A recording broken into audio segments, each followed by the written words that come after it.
நிறைய பேர் என்ன நினைக்கிறாங்கன்னா, எனக்கு காலையில ஒரு 9 மணிக்கு கடை திறந்துடுறேன். நைட்டு 10 மணி வரைக்கும் கடையில உட்காந்துருக்கேன்.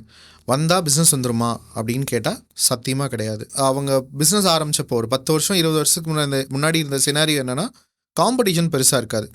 இப்ப காம்படிஷன் நெறைய ஆயிடுச்சு. அவங்க இன்டிசிப்ளினா பண்றதுன்னு நான் பார்க்கறது என்னன்னா, எதையுமே வந்து பிளான் பண்ணி பண்றதில்ல. போற போக்குல அவங்களுக்கு என்ன தோணுதோ எக்ஸிக்யூட் பண்றவங்க தான் இன்னைக்கு அதிகம். நெறைய பேர் எப்படி காரணம் சொல்லுவாங்கன்னா, அவங்களோட பர்சனல் லைஃப் வேலைகள்னால, ஏதாவது ஊருக்கு போயிட்டேன், இல்ல வீட்ல பிரச்சனை, அந்த காரணத்தினாலலாம் இங்கே பிஸ்னஸ் நடக்கிற ஆக்டிவிட்டியை விட்டுருவாங்க. ஏன்னா எனக்கு ரீசெண்டாக நடந்த ஒரு கஸ்டமர், நாங்கள் ஒரு நல்ல பிளான் கொடுக்குறோம், ரீட்டைல் இப்போ எங்கள் கிளைண்ட்டாகவும் இருக்காங்க. அவங்க வெக்கேஷன் போகணும் அப்படின்றதுனால நான் பிஸ்னஸ்க்கு வந்து ஒரு மார்க்கெட்டிங் பிளான் கொடுத்து, டல் டைம் இப்போ நீங்கள் வந்து இதை பிளான் பண்ணி எக்ஸிக்யூட் பண்ணிங்கன்னா நிறைய கஸ்டமர் வாக்கின் கொண்டு வர முடியும்னு சொல்கிறோம்.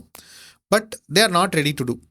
நான் வெக்கேஷன் முடிச்சுட்டு வந்துடுறேன். அவங்க பர்சனல் வேறு, பிஸ்னஸ் வேறு. இப்போ இந்த இடத்துல கிளாரிட்டி புரியுதுங்களா? எஸ். இவங்களுக்கு ஒரு ஃப்ரீடம் கொடுக்கணுன்றதான் எங்களோட நோக்கமே. இப்போ இந்த டீமுக்கு வந்து ஒரு ப்ரூவனான சிஸ்டமை கொடுத்துட்டோன்னா இவர் இருக்கணும்னே அவசியம் இல்லை. ஒரு கடையை ஆரம்பிச்சு ட்ரெடிஷ்னலாக நம்ம எப்படி வந்து ஒரு 20 வருஷத்துக்கு முன்னாடி ஒரு பிஸ்னஸ் நடந்துச்சோ அதே மாடல் இப்போ நிறைய பேர் ரன் பண்ணிக்கிட்டு இருக்கிறாங்க.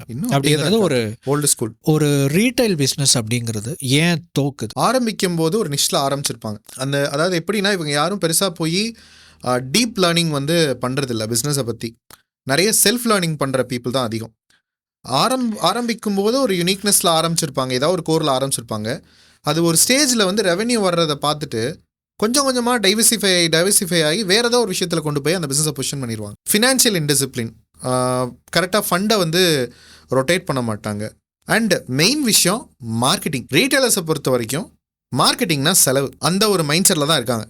ஆக்சுவலாக மார்க்கெட்டிங்கை செலவு பண்ணாமையும் பண்ணலாம். அட்வர்டைஸ்மெண்ட் வேறு, மார்க்கெட்டிங் வேறு. மார்க்கெட்டிங்குள்ளே ஒரு பார்ட்டு தான் அட்வர்டைஸ்மெண்ட். இங்கே எல்லோரும் அட்வர்டைஸ்மெண்ட் மட்டும் பண்ணிவிட்டு நான் ஒரு 50% டிஸ்கவுண்ட் கொடுத்தா கஸ்டமர் வந்துடுவாங்க. அவங்க ஃபோக்கஸ் பண்ணுறது ஃபுல்லாக, அவங்க ஹோப் பண்ணுறது எல்லாமே அவங்க விற்கிற ப்ராடக்டை தான். எனக்கு ஒரு மார்க்கெட் இருக்குது, அந்த மார்க்கெட்டில் எனக்குன்னு ஒரு நிஷ் கஸ்டமர்ஸ் இருக்காங்கன்னா அந்த கஸ்டமருக்கு என்ன தேவையோ அதை கொடுத்தா தானே அவங்க அடுத்தடுத்து வருவாங்க. அவங்களோட லைஃப் டைமை நம்ம எப்படி கேப்சர் பண்ணுறதுன்னு யாரும் ஒர்க் பண்ணுறதில்ல. லைக் அ மேக்னெட். நம்ம எப்போயும் மேக்னெட்டாக இருக்கணும். புல் பண்ணி வாங்குன்னு சொல்கிறனால அதை பிடிச்சி தள்ளி விடுற மாதிரி தானே கஸ்டமர். அதுதான் நடந்துக்கிட்டு இருக்கு இப்போ.